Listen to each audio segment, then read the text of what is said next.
The Dane and Derek Show is an uncensored, unfiltered podcast. Content warnings can be found in the episode description.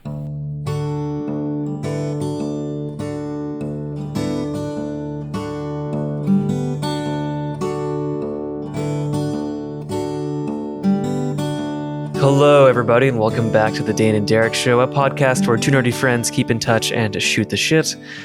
I'm Benig-Aiello, a writer, director, and avid tabletop RPG player, and with me, as always, is my good friend, Dane Fogdahl. Hey, I'm Dane. I'm a writer, musician, podcaster, and lover of tabletop RPGs. This week, we're going to be talking about the Quandary of Absolute Power, sometimes also known as the Omnipotence Paradox. There we go. I could not remember what that was for the life of me. But before we get into that, let's talk about our qualifications on philosophy. I can go first. Yeah, go for it. I took one philosophy course in college. The professor told me if I continued to fall asleep in his class that I would never succeed at anything. And then I promptly wrote a paper on how free will is a lie and promptly got a B in the course somehow after failing pretty much every exam. I don't know how I did it. I don't know. But yeah, I survived that, and sometimes I read Plato for fun. What about you? What are your qualifications on philosophy? I also took a single philosophy course in college. I hated the functions around the class. Like, I hated the tests and like the homework and stuff, but I loved arguing. I loved that it was just an hour or two every couple days that I just got to argue with everybody and not have it be a big deal. And there is some philosophy that kind of drives me up the wall. Like, I don't like some thought experiments are fun, and I like really practical philosophy, and I like sort of like reading, how do you explain, like well written philosophy.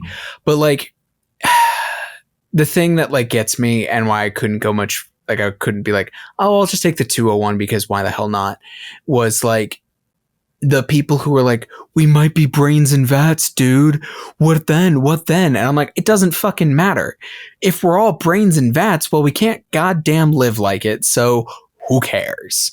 You know, yeah. that never did anything for me. But like the idea of like trying to figure out things like right and wrong had way more. Yeah. Like, you know. Yeah. What killed it for me is sort of when you mix science with philosophy and like socioeconomic status, it gets real racist real quick. And I was just kind of like, I don't want to hear that, because I mean, like, it's like one of those things where it's like, yeah, like, I guess it makes sense, but also at the same time, like, that's a really horrible thing to teach people, that based on who their parents are, they will either succeed or fail at life. Like, I think that's like a really definitive answer in philosophy. And I just feel like philosophy is not designed to be definitive. No, it can get real messy. And honestly, I think that philosophy is a really broad term, but what we think of as philosophy is really narrow. I think some of the best philosophy actually exists not from academic philosophy, if that makes sense. Okay. I think let's use Tolkien, because you and I both have read a significant amount of Tolkien, and we talk about Lord of the Rings and that a lot. Tolkien has a distinct philosophy that is well discussed in the Lord of the Rings in particular. And I think that it's actually a better way of articulating it than the actual academic analogs. Tolkien basically subscribes to the belief, and it's a Christian-based belief, that it's the fall from Garden of Eden, essentially. The whole idea that like we are lesser than what came before. Essentially, like in the Bible, humans live like 500 years, you know, and we don't anymore. And that is because we have fallen from grace, and it's continually like just kind of getting worse in that sense.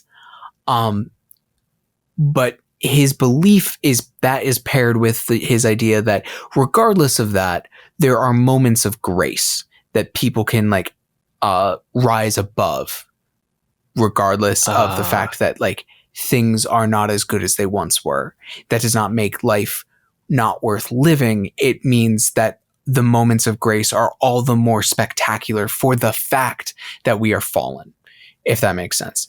Gotcha. I don't necessarily agree with this, but like the example of it is like, if you look at his books in the Silmarillion, which is like the prequel to Lord of the Rings. I know that's an oversimplification, but just, you know, amazing heroes did amazing things. And by the end of the Lord of the Rings, it's two little farmer people, hobbits, that save the world, right? Like, but because that's because there was no one left who could actually do the great thing anymore. Right. The fact that it was done anyways by the smallest of all folk is that much more amazing in Tolkien's eyes, right?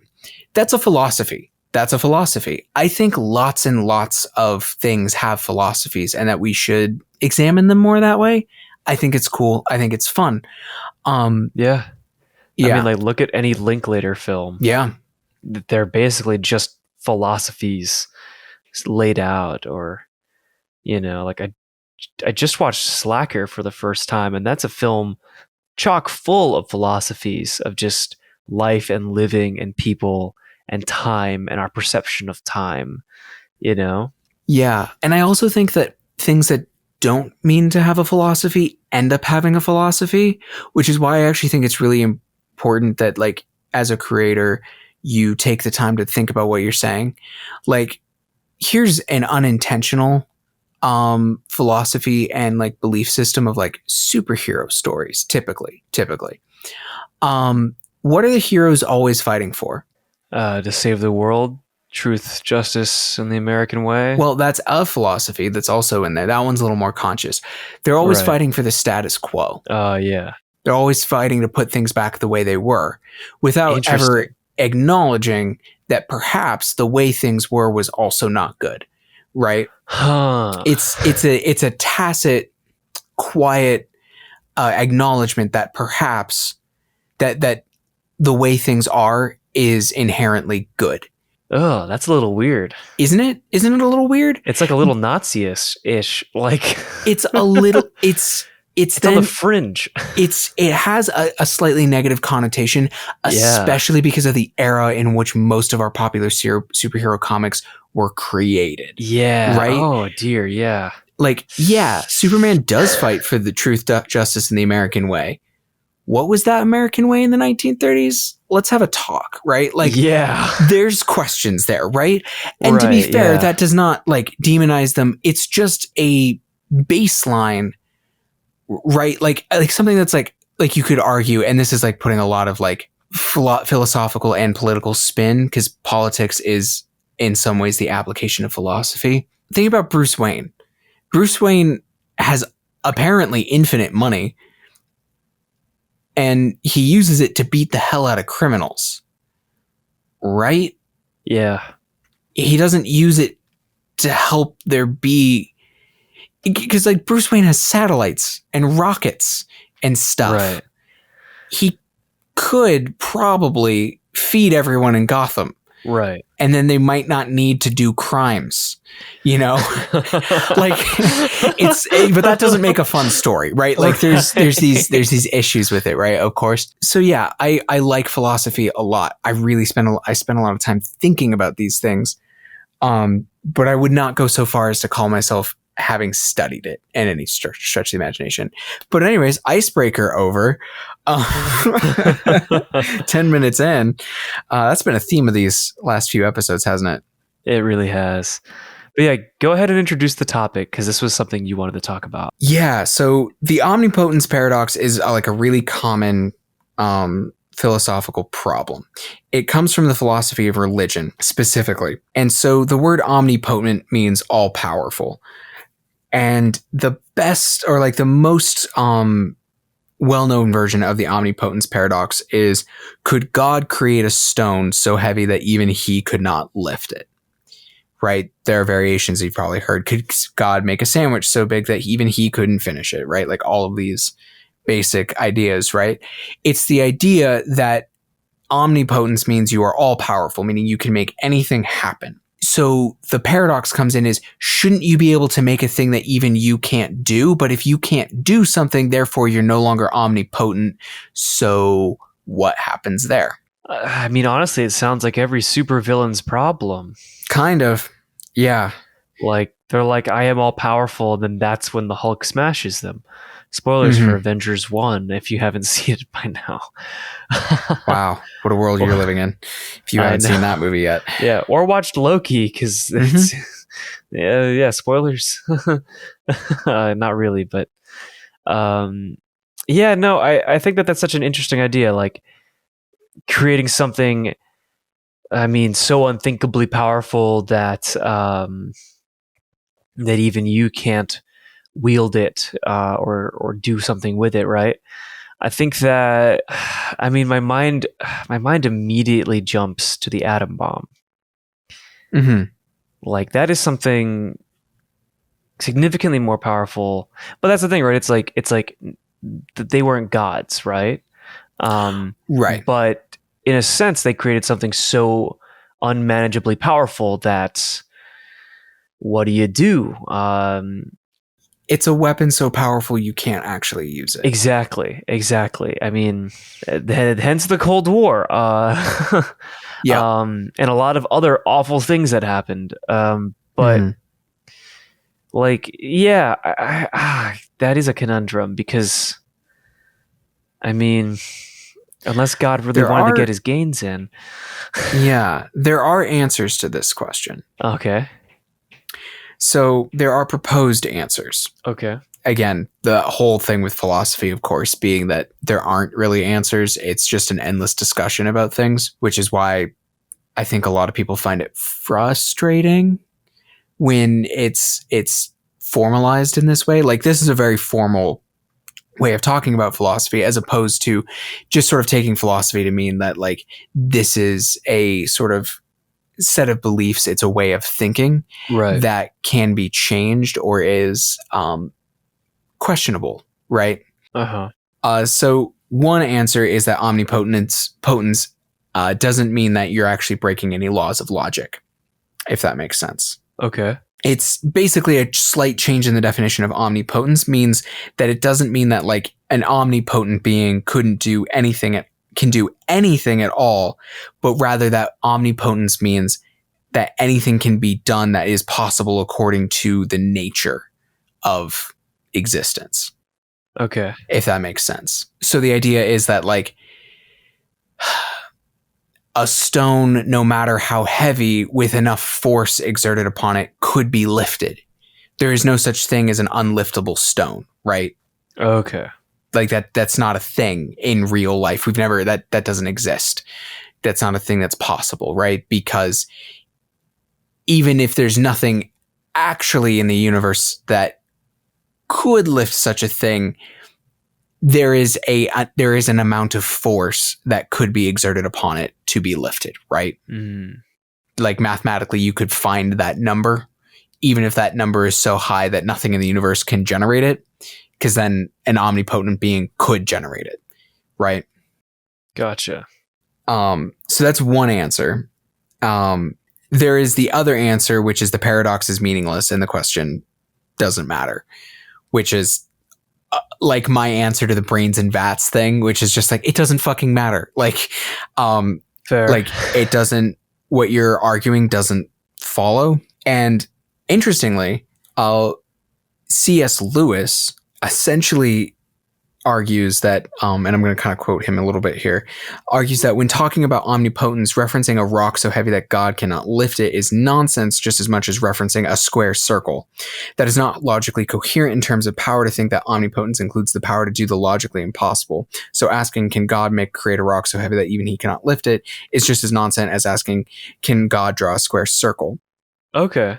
It's basically, the whole idea is that, like, you're asking something that's like, you're asking a weird, childish, silly question don't bother us with this. Gotcha. It's a pokey question. It's a question you use to poke people to aggravate them. Yes. Interesting. Yes. Okay. Which is one answer. And then here, so this question was introduced in about the 12th century, is like about as far back as we can find a record of it. Okay. But one could assume that people have been talking about this sort of thing for a really long time, because it's actually kind of a basic idea, right? Like what are the limits of power and that sort of thing? Right. So a new answer was come up with in about 1999 by a guy named Matthew Whittle, who asserts that, and I'm just going to read this straight from like the page that I'm reading this from, because I actually think this is like really clever and I like this answer, which is Matthew Whittle asserts that it shouldn't be outside the scope of powers for an omnipotent being to make itself non-omnipotent. So indeed, making a rock too heavy to lift is possible for God. The follow on the question, then can he lift it, assumes that the rock has already been created. So the correct answer would be, assuming he makes the rock, no. And if asked, is God thus all powerful? The correct answer would be, God is indeed all powerful until such time as the rock is created. The paradox then is not really a paradox. The idea is that an omnipotent being could potentially stop being omnipotent, right? Interesting. I think that's like a really fascinating answer. Yeah. Because the idea is that, like, yeah, he's omnipotent, and then he made a rock and he can't lift it. Therefore, now he's not omnipotent anymore, but he was. Right. Like the ability to give up being omnipotent. Yes, that's what it is. Interesting. Isn't that wild? Like, I like, yeah. And I guess like a thing that like also like throws me about like all this stuff is that like, wow, I love how people can like twist their brains around to stuff like that. Yeah. You know? And that like some guy in 1999, like is still thinking about a thing that someone else. Yeah. Yeah. So someone thought about like 800 years earlier, right? Or 700 years earlier. Like, that's insane. Man, you know, all this talk reminds me of the movie The One, starring Jet Li. Have we talked about this? I feel like we might have talked about this. I don't think we've talked. We might have talked about it. I don't know. Continue. So the premise of The One is Jet Li is this villain character who's going around to alternate dimensions, killing every version of himself that exists to absorb their life energy to become the one like godlike character. And basically, like, the whole movie revolves around him bumping into like his LA counterpart, who like is also like experiencing the same sort of like power increase. And basically, like, Jason Statham is running around as like, you know, parallel dimension cop trying to stop what would happen if there was just one person in existence versus multiple parallel copies. And it goes back to this idea of like, you know, are they a black hole or are they like a god by the time that they absorb all the power? Right. And it's quite a ridiculous movie, considering that like the main character is the villain, but you're supposed to sympathize and follow the hero character. But it's very, it's a time, but it reminds me a lot of that in the sense of like, seemingly this villain character is all powerful because, right, like he can defeat anyone, dodge any bullet, you know, kill anyone without blinking, without batting an eye. But he doesn't fully ascend to having absolute power because he doesn't manage to defeat his other half, like the other person. You know, imagining an alternate sequel where like, yeah, they do become one. I mean, there is just one person. What does that mean? It's like, I don't know. Like the world might just end. But I like that answer that you just read out. I think it makes it's like you said, it's clever, it's funny, and it's I don't know, it's such like an interesting concept of like, yeah, you can give up being all powerful. Like, yeah, of course you can give up being all powerful. Right. Like if you're all powerful, you can give up being all powerful. Like, have you seen all of Loki? I have seen none of Loki. You should watch Loki just so you can get to the final episode because it's kind of related to what we're talking about. Hashtag no spoilers. But I think there's there's something there with this idea of like of I mean, I don't know, like just the idea of a god being able to relinquish their power is interesting. I think we like stories like that. Yeah, you know, it's like Hercules, right? Like Disney's Hercules. Like Disney's Hercules. spoilers Yeah. at the end, he gives up being a god. You know, Spoilers, at the end of the Disney movie, the happy ending happens. Yeah. He gives up being a god, right? And it's like, oh, that's so cool. That's so awesome. Or like, or the way we mythologize George Washington stepping down from the second term of the presidency. Like we make a big myth out of that, putting aside all the other things about George Washington for a second, just to look at one good thing he did do. And like, or like in sports movies, right? Where like, you know, you have the like, you know, the pro level coach that leaves that life to go be like a small do a high school. Exactly. Do a high school. Yeah. Exactly, right? Like we love those stories of coming down from that mountain of victory, right? Because like, I don't know, there's that analogy of like when you climb to the top of one mountain, you see another in the distance and you should go climb that mountain. But what if you came back down from the mountain and just didn't climb that other mountain, right? Like once you've been to the top of one mountain, like no offense to many mountains around the world, you've most likely caught a really good view. And if that's all you want, that's okay. Like it's a kind of a humility kind of thing. This answer, there's beauty in the valley too. Yeah, exactly. Like it tells you that it's okay to give up sort of this, because like I feel like there's so many narratives of like having complete control and power over your life, but there's also beauty in letting go of that control and power over your life and sort of just letting it be. And I think that it's why there's so much like productivity hacks these days, right? Like yes, or why every video game, well, not every, but so many video games are power fantasies. Exactly, right? Like we're all trying to maximize our ability to sort of have power and control over everything, when for a lot of things you just kind of got to let go of that.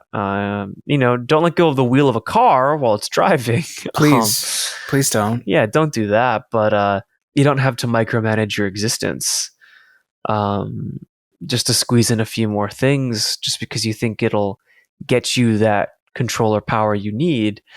And you don't need to min-max your character in a video game just so you get that extra bonus or kill streak or can solve that one thing that you need to do, right? Like you don't need to 100% some of these things. Like I think we're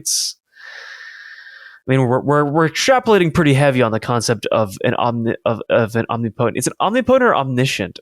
Or are those two different words? Those are different words. Omnipotent. Okay. There's a whole string of philosophy around God, about omnipotence, omniscience, and I don't know if this is actually a word, but omnibenevolence sometimes. Okay. Like there's a question of like, can a God be all three things? Can they be all powerful, all knowing, and all good? And then the follow-up is, then why do terrible things happen in the world? Because if they were all knowing, all powerful, and all good, why would they let that happen? Right.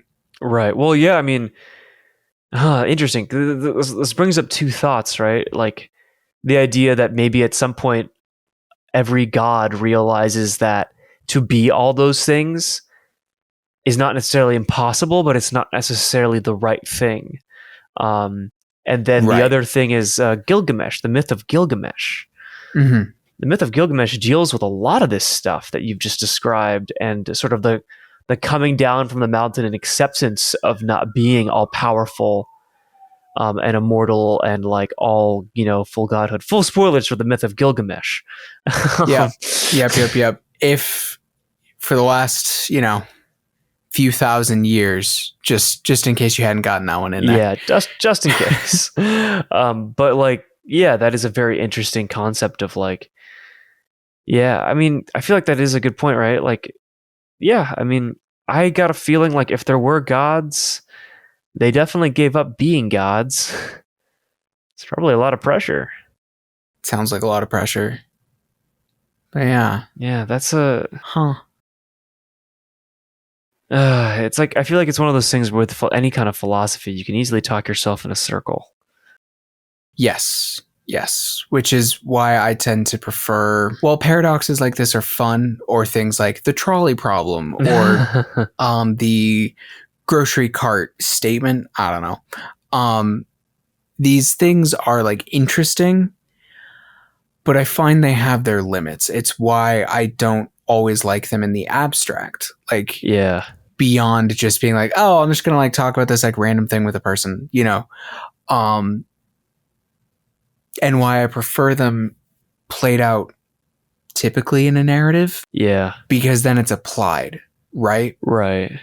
Like here's the thing that happened in our conversation, right? Is we talked about this whole idea of like, okay, is it possible for an all-powerful being to like do this random thing, or in doing so, would that take their omnipotence away? You started playing it out in a narrative. You started finding those moments in narratives to see applications and to see how that sort of felt. Does that make sense? Like, yes, yeah, we started exactly. talking about how that actually like works, right. And we got there. Like, here's the thing, you know, we could have just talked about Gilgamesh and the One, and you know, Hercules giving up power, and the myth of George Washington, right? Right. And like these things, and had roughly the same questions answered, right? Like the same actual discussion of like, oh, right, yeah, it's like power isn't everything. And, you know, we really value when people willingly give up power and these sorts of things, right?